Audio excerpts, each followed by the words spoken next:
Hello and welcome to VU Sports Wired. I'm your host, Simon Gibbs, joined as always by Bobby Kent. And this week, Bryce Smith joins the show as we talk a little bit of Vanderbilt baseball and a little bit of Vanderbilt basketball, which we have not yet broken down since the conclusion of their season.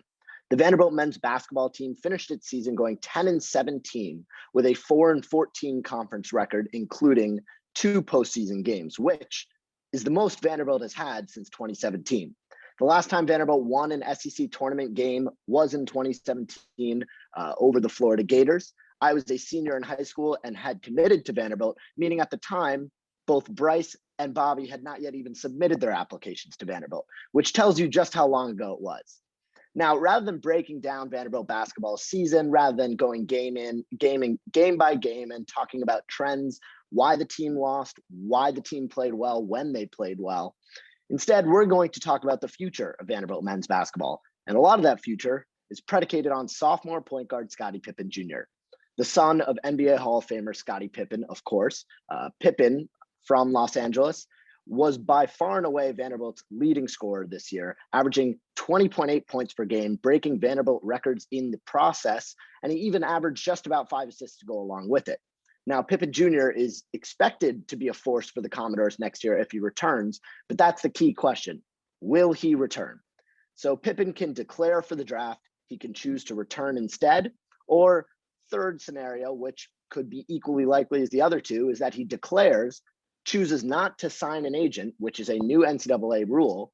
If you don't sign an agent, you can still return if you end up, thinking that your draft stock is not as high as it originally was.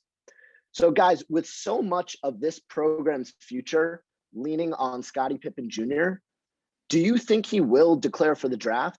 Better yet, do you think he's ready for the draft? That is, if he declares, will he get picked this year? Yeah, Simon, like you mentioned, it's kind of the biggest unknown going into this offseason and then into the future. And I think right now we don't really know, what Scottie's thinking, what he's going to do. We could certainly see a scenario where he puts his name in the draft and then comes back out without signing an agent like last year. I think right now the biggest thing for Scottie is he had a tremendous season as a sophomore, and really for him it's just about getting some more exposure. Obviously, like you talked about, Vanderbilt, one of the lower tier teams in the SEC this season, but once Scottie gets in front of scouts and in front of some NBA eyes, I think he has a chance to really impress. But for him, you got to consider next year as well. Could be, arguably the most talented roster that he's been on since he's been at Vanderbilt. There's a lot at play here. So I think it's a little bit too early in the process. And then, like you talked about, Simon, I mean, obviously, just tremendous production from him this year. So it's a question of how much more can he do. But as I talked about, we're gonna see hopefully a better team next year, and how does that kind of affect his usage rate and affect the double teams that he saw, maybe become a little bit more efficient this in the next season, because this year clearly, like I said, the stats were there, but I feel like there's an even more complete version of him that we could see in the future. I personally believe that he will stay another year. I think that I see that a lot of draft boards don't even have him listed right now as a potential pick, although I believe he could be a back end of the second round if he were to declare, and stick with the draft process all the way through. I think he made tremendous strides this year under Stackhouse. His passing was always there from his freshman year, but it improved very much. His 3-point shot and his range definitely improved. He pulled up a couple times on the logo, and I was like, wow. That is I think he could potentially, add to the sharpshooters Vanderbilt has next year in terms of 3-point shot. He can also get a bucket in the paint with his dribble moves and footwork if he needs to be. I think he's a little undersized right now in terms of being able to projectability for the draft. But I think, he made such a big jump from year 1 to year 2 under Stackhouse, and just think about how big of a jump he could make if he stays for next year, and from year 2 to year 3. Which is why I think he stays. I think he probably understands that. Although I don't know what he's thinking, but I would think he understands that. I'm sure Stackhouse has talked to him about that. Look, this is where you could be. And also the draft class this year is definitely a stronger class than last year. So there would be even less of a chance for him to get picked. And I personally would love to see him back in a Commodore uniform next season. But I think he'll only get better, but we'll see what he does. So if he declares for the draft this year and ends up staying in the draft, I do not think he will be selected. Do I think he has the talent to be selected and to one day go even higher than, we're talking late second round here? I think one day he's certainly capable of doing that. I do not think he's going to get picked this year. I just think, especially towards the end of the draft, they may favor some players with even similar skill sets that have done so for longer periods of time. Granted, Scotty was a first-team All-SEC player this year. He was a completely different player last year. All of that being said, I think it would be dumb for Scottie Pippen Jr. to not declare for the NBA draft. And why I say that is I do think he should return. I do think he should, have one more season where if his game takes even a minimal leap from what it was this year, he goes from, if he's lucky, second round draft pick to early second round, maybe even late first round, if the Vanderbilt Commodores can actually win some ball games next year. I say he should declare, though, because there's no way to know until you go through those pre-draft workouts. You talk to those, maybe not agents, but you talk to those front office staff. You need to test the waters. It's essentially what Saban Lee did last year. And of course, as he got picked by the Pistons, my assumption is that Saban got some sort of guarantee throughout the pre-draft workout process. Hey, if you're available when we're on the clock, we're going to take you. Otherwise, it would have been a risk. Saban saw that and, of course, seized the opportunity. If Pippen gets that sort of opportunity, I don't see why you waste a year in college. If you could go straight to the NBA, you go straight to the NBA. I don't think that option will be available to him. But like I said, there's no way to know other than declaring. So I think it's in his best interest to declare. That said, of course, I don't think it's wise to sign an agent immediately, because ultimately I think the conclusion he will come to is that it's best for him to stay another year. And, in that extra year, he could really use it to A, be on a winning ball team potentially, B, fill the needs of, again, the main scorer and the leader of the offense. And lastly, of course, he could potentially do that with a more talented offense, which, as Bryce alluded to, would take away a lot of the pressure he saw from opposing defenses throughout the duration of this past year. But before we talk about how talented the offense might be next year, we have to look at what they have right now and understand that right now, they don't have a complete roster. There are missing pieces, right? There will be even more missing pieces if Pippen does end up not just declaring, but signing an agent, which would make him ineligible to return. But with these open spaces and with these available scholarships, DJ Harvey has transferred, Ejike Obina has transferred. Max Evans and Cleavon Brown both graduated and entered the transfer portal as grad transfers, both with 1 year of eligibility left due to the COVID-19 blanket waiver. The transfer portal is filled to the brim. There are so many talented guys, whether they be the 5-star big name players that the Dukes, the Kentuckys, the Texas, and all the massive schools are going after, or whether it be 3-4-star role player guys that might be potentially more bigger targets for a school like Vanderbilt. But with the portal filled with such great talent, what do you think Vanderbilt needs to look for next season in order to be successful? And do you have any specific players in mind? I think it kind of goes right off what you were saying, Simon, in terms of a couple of guys that left the roster. You look at a guy like Cleavon Brown, who was sort of expected to maybe at least consider coming back, that entered the portal, and Max Evans as well. This year, something that Vanderbilt struggled with a little bit, especially when Cleavon went down, was depth in the front court and kind of a rim presence. So I think that's kind of the most important thing for them. I know there's a couple talented big guys that are in the portal, like you talked about, Simon. There's just a plethora of options in there right now. You think about maybe a Trey Mitchell from UMass. I know that's a bit lofty. He's a name that's been garnering a lot of attention. A John Herrera from Penn State, who's kind of a gritty forward that they had. And then I think, there's obviously some holes that were left by the departures of DJ Harvey and Max Evans. And so if you can go out and get another shooter, someone that can kind of score for you and more or less what Stackhouse and the team expected from DJ Harvey and what he kind of was in his best moments, someone that can aid Scottie Pippen Jr. and Disu and Jordan Wright in kind of getting buckets when needed. And then you think about, maybe a combo guard. Vandy was linked a little bit to Kai Tandy from Xavier early on in the process. And then another guy that I think is certainly going to be interesting, a little bit more in that 3 role is Miller Kopp, who is a guy sort of a knockdown shooter for Northwestern. Obviously a great academic school. He's got familiarity with playing at the high major level. I think there's going to be a lot of options for Stackhouse, and hopefully it's something that he can use to bolster the roster more so than it hurts Vanderbilt.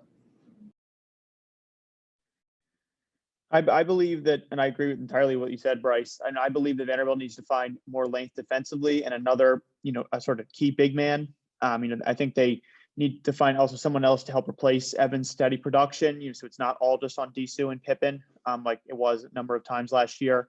I think recruits coming in will definitely help with some of the scoring, but we'll see how much in terms of that they play in their first year. And I think potentially another good year of 3-point shooting from Trey Thomas and Miles Stute will only help see Vandy improve. But,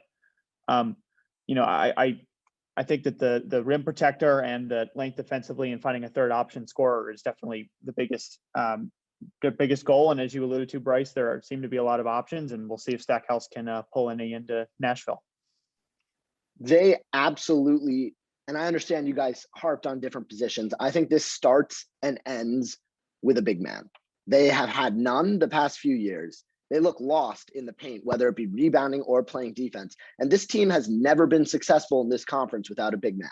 The last time this team was successful, that 2017 season, where they not only won an SEC game, but they won a couple and made it to the NCAA tournament. They had Luke Cornett, who may not have been a traditional big, right? He shot threes, which is not, your average offensive scheme from a big man. But he was also a force in the paint on defense. He could block shots and he could rebound the ball. Right now, they had no one that could do that down the stretch of last season, and they got dominated in the paint time and time again. It seemed like the games that were close were often a result of the opposing team taking so many ill-advised shots, mid-range jumpers, 3-point shots. This happened both versus Alabama on the road, which ended up being a close game down the stretch, and the second contest against Tennessee. The teams kept shooting ill-advised shots until finally, late in the game, the opponent realized they could just go in the paint, be physical, and win the battle every single time. And that's when the opposing team started to pull away. I think this team is absolutely in dire need of a big man, especially with Ejike Obinna entering the transfer portal. Now, Ejike didn't do all that much last year, but without him, you have such little depth. There's no Cleveland, there's no edge. It's going to be Melora Brown and Odisipe manning the entire big man rotation unless they could find some legitimate contenders in that realm. And I do think there are plenty of options, and I do think Stackhouse will find one, but that to me stands out as most important. And then the secondary will be finding some sort of complement scorer so that the offense could replace the production of guys like Harvey and guys like Evans, though I think Evans was far more valuable, far more efficient, and produced a lot more than Harvey did this past season. I do think, though, they have some very under the radar scorers that are returning. I think Isaac McBride, with an uptick in minutes, can be a serious force, scoring plenty from deep this past season in a small sample size. And I think the return of Tyron Lawrence from injury could mean something for the Commodores. He could score a few points every now and then. Also, not to mention the fact that I do think Trey Thomas is an extremely underrated, undervalued prospect who may not play more than 10 minutes a game, but when he plays, he's a threat to shoot from deep, and that's what this team also needs on the offensive end. Another thing worth noting about Kopp, as Bryce brought up, when I saw that he had entered his name in the transfer portal, my first thought was Vanderbilt. That's not just because, Northwestern is a high academic institution, and if you're transferring out of a school like that, you might want to stay in a high academic realm, which really limits your options. He also happens to be the brother of Braden Kopp, a Vanderbilt football player who graduated last year. Now, with that connection, I would be very surprised if Stackhouse didn't at least reach out.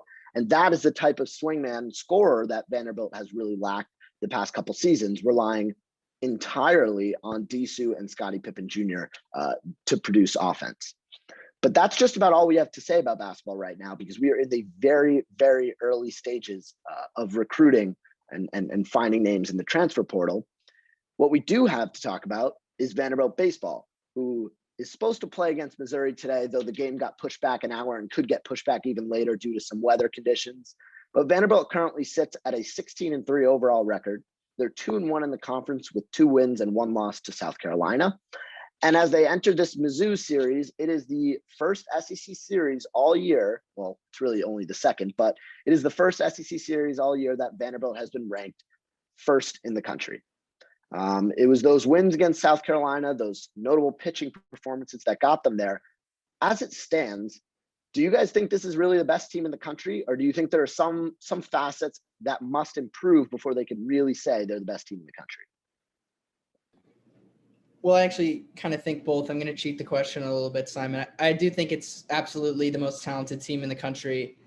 We've seen thus far just kind of the ceiling that this team has. But on the other end of the spectrum, you know, there's definitely places to improve. And I think the biggest area of improvement right now is looking for a Sunday starter. You mentioned 16-3 on the year so far, but 2 of those 3 losses have been at the back end on those Sunday games during series. And I think that we've talked about it, you know, a lot on this, you know, in articles on this show, in podcasts, how much talent Tim Corbin has in his pitching staff for this team. And there's a lot of arms. It's just figuring out who's going to be a consistent guy to sort of get them through those games. And someone that I've been talking about feels like a couple months now is Christian Little, and he's done nothing but impress so far. I think honestly, against a team like Missouri, that's, you know, not necessarily one of the more imposing threats in the SEC, maybe you look at throwing him out there on Sunday. You know, he's just 17, but he's been really impressive thus far. Has a live arm and was really, you know, a lofty MLB draft prospect before deciding to come to Vanderbilt. So I think that, you know, certainly there's improvements to be made, but at the same time, this team is 16-3. Kumar Rocker and Jack Leiter have been unbelievable thus far. And the offense has really been honestly better than expected. You're getting contributions from guys like Dom Keegan, Enrique Bradfield, just sort of all over the board. So I do think it's the best team in the country, certainly the most talented team in the country. But at the same time, there are places that I think can definitely be improved as we kind of head into the meat of the SEC schedule. I'm going to have a definitive answer here. I'm going to say this is the best team in baseball, in college baseball. With Rocker and Leiter, I think they can take 2 out of 3 from every team that they play. I think that also, additionally, the bats have really come alive, which has been great to see. You know, Isaiah Thomas has 5 home runs on the year.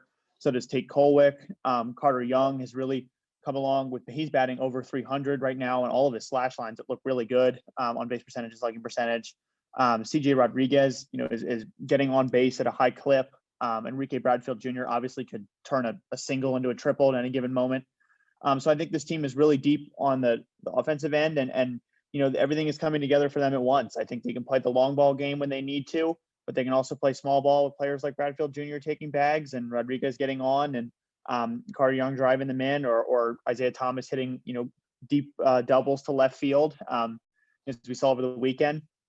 But I would agree with Bryson that Sunday position is a little bit up in the air. I think that's something I was going to, you know, I'd mention in terms of what they need to improve. But, you know, and I would disagree about potentially moving Christian Little in the Sunday spot for this series, because I think you need to give Schultz another opportunity with more, you know, against another SEC foe, give him more confidence that you believe in him, and that I think that'll only help him down the stretch as we go along. But I do think this is the best team in baseball, and I think a lot of things are coming together at just the right time. Yeah, I'm going to say right now this is not the best team in baseball. I can't tell you who it is. It's either Arkansas, Mississippi State, or Ole Miss. But I think that's something that changes in a matter of mere weeks, because the only reason I say this is not the best team in baseball is because, you know, if Omaha were tomorrow and this team were in the College World Series, they are so inexperienced with so many unanswered questions that I don't see them winning a series. Now, that's, again, something that could easily change come Omaha time in June. And that's something I fully expect to change, because I do think this team is the most talented team in the country, just not the best team right now. But one of the main questions, and, you know, heading into this next question, as we talk about what this team needs to improve or show against Missouri, which is really a bottom tier team in the SEC this weekend, What do they need to show before they head into the top tier SEC foes? For me, it's answering those unanswered questions. And originally, I had two: the Sunday starter and figuring out the inconsistent offense. Seems like they've figured out the offense pretty easily, right? They're not really getting shut out anywhere, and they're not really struggling to produce runs. Losing one game in a 3-game series to South Carolina, can't do anything about that. Can't expect to win all three. It's baseball, and even the best teams lose games. But I don't think the offense is much of a problem or question or concern anymore.